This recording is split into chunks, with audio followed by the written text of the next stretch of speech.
శ్రీనివాసుని ఆశీస్సులు ఉండాలని మనసా వాచ భగవంతుడిని ప్రార్థిస్తూ మరి మనం గత శనివారం చూసుకున్నట్లయితే తొలి ఏకాదశి సందర్భంగా సుమారుగా 5,000 మంది భక్తులు ఆలయానికి రావటం సామాన్యమైన విశేషం కాదు ఇది.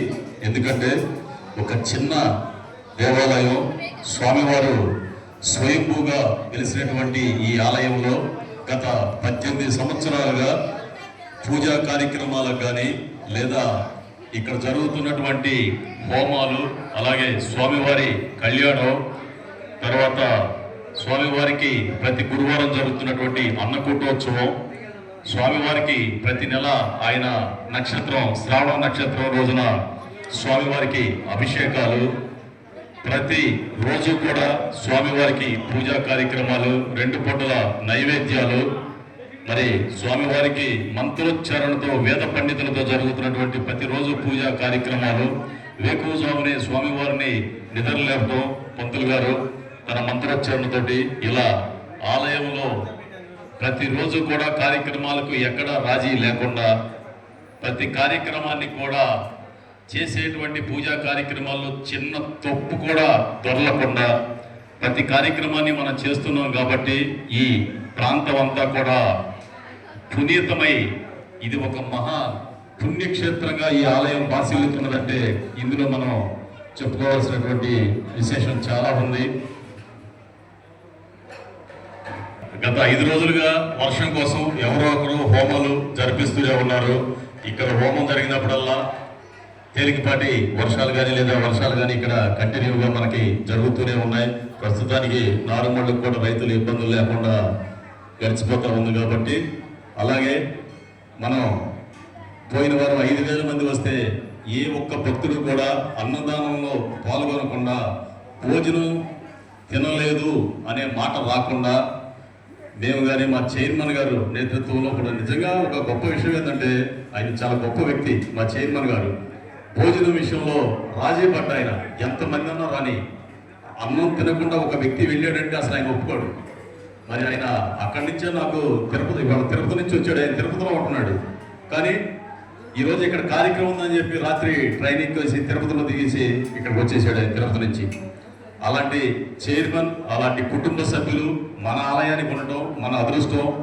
మనం చూసుకున్నట్లయితే ఒక తల్లిదండ్రి ఒక పిల్లాడు పుట్టిన తర్వాత ఆ పిల్లాడు గురించి మనం పట్టించుకుంటే ఆ పిల్లాడు భవిష్యత్తులో ఏ విధంగా ఎదుగుతాడు అన్నది మనందరికీ తెలుసు. అలాగే దేవాలయాలు అన్ని గ్రామాల్లో ఉంటాయి, చాలా మంది నిర్వాహకులు జరుపుతూనే ఉంటారు. కానీ ఇంత పకడ్బందీగా ఇక్కడ జరుగుతున్నటువంటి పూజా తంత్రాలు కానీ లేదా హోమాలు కానీ ఏ పూజా కార్యక్రమం చూసుకున్నా సరే వెనకడుగు వేసే ప్రసక్తే లేకుండా ఆయన ముందుండి మా ఆలయ కమిటీని అందరినీ కూడా దగ్గర పెట్టుకుని కార్యక్రమాలన్నీ నిర్వహిస్తూ ఉంటారు. మరి గుడి కట్టి ఇప్పటికి 18 సంవత్సరాలు దాటిపోయింది. గతంలో 1-2 సార్లు పవిత్రోత్సవాలు మనం నిర్వహించాం. అది మాకు కూడా తెలియని టైంలో జరిగిపోయినాయి. తర్వాత మనుషులకి నరఘోష ఎలా ఉంటుందో అలాగే దేవాలయానికి కూడా ఒక పవిత్రోత్సవాలు అన్నది చెయ్యాలి. దేవుడికి గుడి మీద పడేటువంటి దృష్టి కన్ను కానీ ఇవన్నీ కూడా చిన్న తెలుసో తెలియకో జరిగేటువంటి చిన్న దోషాలు కూడా తొలగిపోవాలంటే పవిత్రోత్సవాలు ప్రతి సంవత్సరం చేయాలని చెప్పి ఇప్పుడే మా ఆలయ కమిటీ నేతృత్వంలో కూర్చుని సమావేశం ఏర్పాటు చేయడం జరిగింది. ఈ సమావేశం ప్రకారం ఈ నెల 27, 28, 29, 30 ఈ 4 రోజులు కూడా ఇక్కడ స్వామివారి పవిత్రోత్సవాలు అంగరంగ వైభవంగా జరుగుతాయి.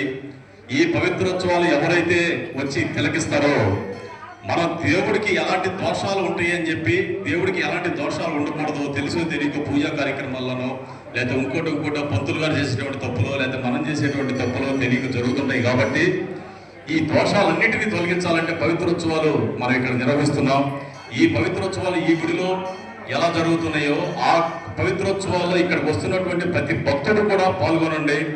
మన కుటుంబంలో ఉన్నటువంటి చిన్న దోషాలు, ఈ పీడలు అన్నీ కూడా తొలగిపోయి ప్రతి ఒక్కరూ ఆరోగ్యవంతంగా, ప్రతి ఒక్కరూ సుఖవంతమైన జీవితాన్ని గడిపేందుకు ఈ నగరం తీర ప్రాంతంలో ఉన్నటువంటి భక్తులంతా కూడా ఆయురారోగ్యాలతో ఉండాలని చెప్పి ఈ పవిత్రోత్సవాలను మా ఆలయ కమిటీ నిర్వహించడానికి ముందుకొచ్చింది. లక్షల రూపాయలు ఖర్చు పెట్టి ఈ కార్యక్రమానికి చేయడానికి ముందుకొచ్చారు.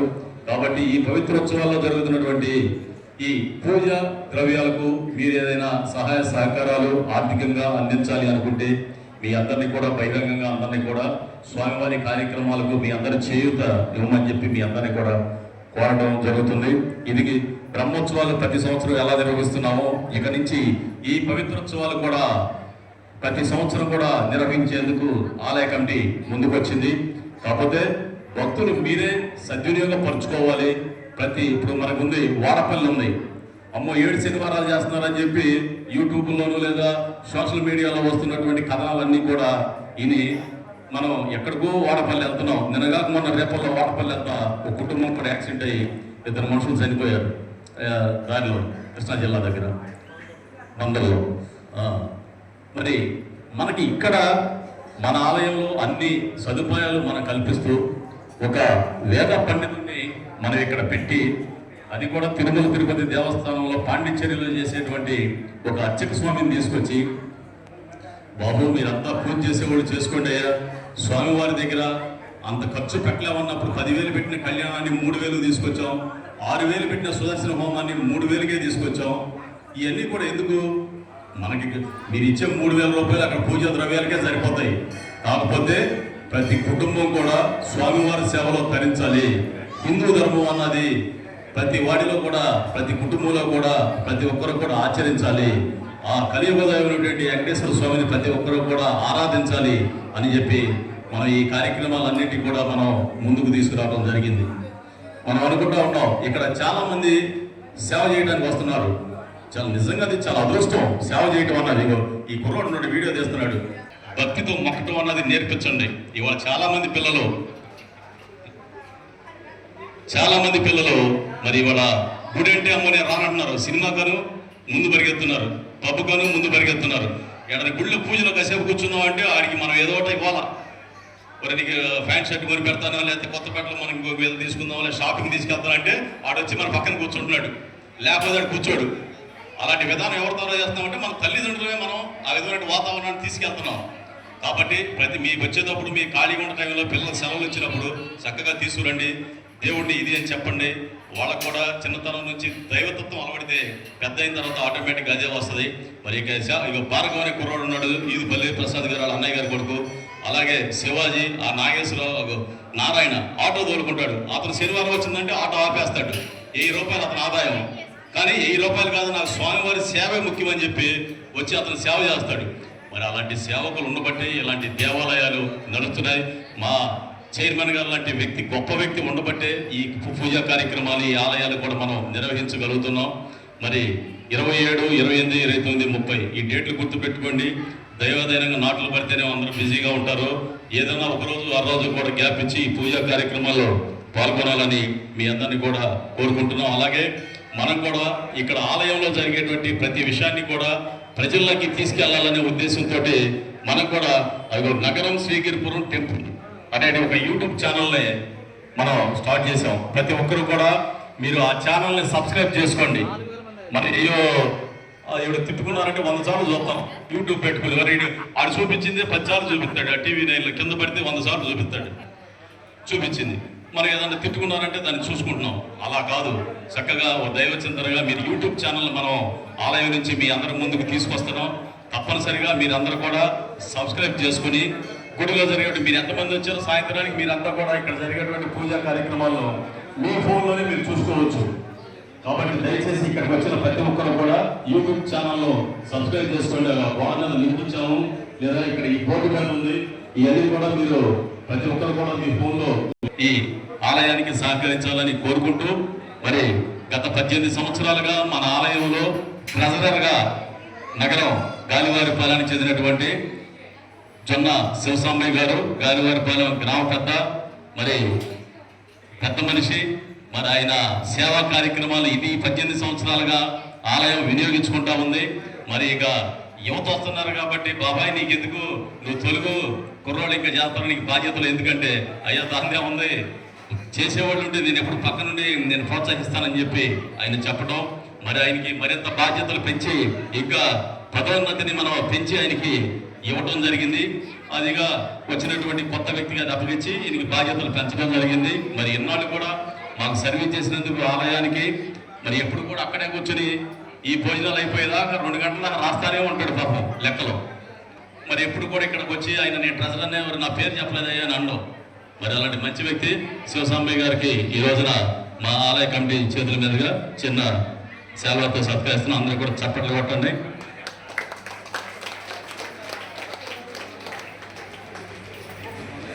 ఉండాలి. అలాంటి గౌరవం దక్కినప్పుడు ఆ వ్యక్తి కూడా చేసిన పనికి సార్థకత ఉంటుంది. కాబట్టి అలాంటి గొప్ప వ్యక్తి శివసాంబయ్య గారికి ఆలయ కమిటీ నుంచి ధన్యవాదాలు తెలియజేసుకుంటూ ఉన్నాం. అలాగే ఆలయానికి వినియోగించాలని వారిని ఈ సందర్భంగా ఆలయ కమిటీ తరఫున విజ్ఞప్తి చేస్తా ఉన్నాం. అలాగే ఈ ఆలయంలో ప్రతి శనివారం కూడా భజన కార్యక్రమాలు జరుగుతున్నాయి. అంటే 4 శనివారాలు ఉంటే మొదటి శనివారం భజన కార్యక్రమం ఉంటుంది, 2వ శనివారం కళ్యాణం ఉంటుంది, 3వ శనివారం భజన ఉంటుంది, 4వ శనివారం సుదర్శన హోమం ఉంటుంది. ఈ 4 శనివారాలు కూడా ఇలా కంటిన్యూగా జరుగుతూనే ఉన్నాయి. ఈరోజు వారి యొక్క అంటే మన కళాకారుల్ని పిలిచి గౌరవించుకోవాలి, వారికి మనం వెలకట్టలేము. ఇవాళ ఆ కార్యక్రమం చేస్తే వాళ్ళకి 20 ఏళ్ళు 25 ఏళ్ళు ఇవాళ బయటకు వెళ్తే, కానీ వాళ్ళు ఏంటంటే దేవుడి సేవ చేయాలి, ఆ కళను వారి జనం ముందు నిరూపించుకోవాలి. చేసినటువంటి వాళ్ళకి మనకి ఏంటంటే డబ్బులు ఇచ్చి మనం వాళ్ళకి విలువ కట్టలేం. కాబట్టి కేవలం వాళ్ళు అడిగేది ఏంటంటే చప్పట్లు. వాళ్ళు చేసిన దానికి మనం బాగా చేసే ఉన్నప్పుడు ఒక అభినందిస్తే ఒక వ్యక్తి ఎంత సంతోషపడతారో వాళ్ళకి మనం చప్పట్లు కొట్టి ఆ కళాకారుల్ని అభినందించాలి. వారి సేవా కార్యక్రమాలకు నాగేశ్వరరావు గారికి ఈ సందర్భంగా ఆలయ కమిటీ నుంచి ఈ నాగేశ్వర గారు ఆ నాగేశ్వర గారు కాదు మరి ఈయనకి కూడా ఈ సందర్భంగా చప్పట్లు బట్టి అందరూ కూడా కళాకారుల్ని అభినందించండి. అది అక్కడ పడే శ్రీనివాస్ గారు ఉన్నాడు, కీబోర్డు వాయిస్తూ ఉంటాడు. అది నేను ఎప్పుడు ఆపుతున్నా ఎప్పుడు స్టార్ట్ చేద్దామని చూస్తున్నాడు. ఎక్కడ ఖాళీ ఉందంటే ఫోన్ చేయగానే వచ్చేస్తాడు ఆయన. నేను భజన కార్యక్రమాల్లో పాల్గొంటానని ఈ సందర్భంగా వీరందరికీ కూడా పేరు పేరున ధన్యవాదాలు తెలియజేసుకుంటూ ఈయన వచ్చాడుగా ఈయనసుకుంటూ ప్రతి